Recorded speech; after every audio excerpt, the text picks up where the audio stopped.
Why do we as humans resist doing the work?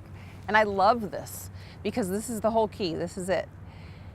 We resist it because we have neural pathways in our brain of how we've been doing things forever, right? You have habits that you've created in your life, and it's all based on how you've been raised, how your parents taught you, your personal life experiences.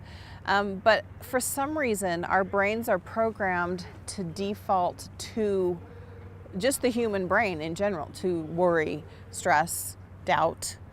And so we have that as naturally our default setting. Now, there are people who are anomalies and don't have as much work to do in that space.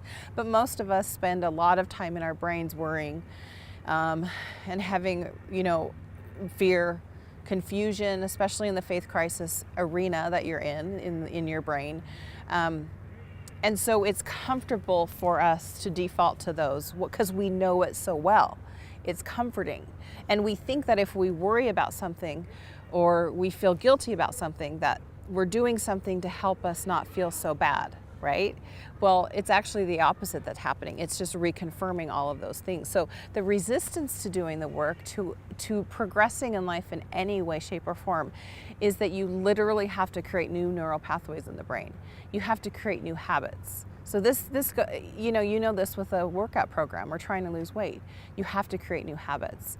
And it's the same with any result you want in your life. And I think sometimes when we're stuck, we think that we could just keep spinning, and because we're trying to figure it out, that's doing the work. And I think doing the work is actually takes a little more, it's always in the brain, it's always the thought, and that's why my base philosophy of our life coaching is dealing with the thoughts that we have going on in our brain. And so we are resistant to it because we would rather default to what's comfortable. And when you are in, you've always heard that the growth happens outside of your comfort zone. And it sounds very cliche, but it's very true. So until you're willing to do the work, which is create a new neural pathway in your brain, which takes time and practice, you won't see change in your life.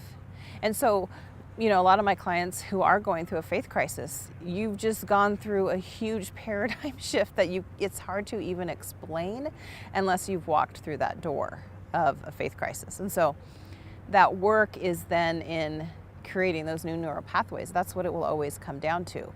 And it can be done. You just have to decide you're going to do it, and then just do it no matter what. Do it even if it makes you uncomfortable, even if it makes you a little insecure, even if and even though. And then when you do that mental work and you create new habits, you create new neural pathways in your brain, that's when you'll see the change in your life.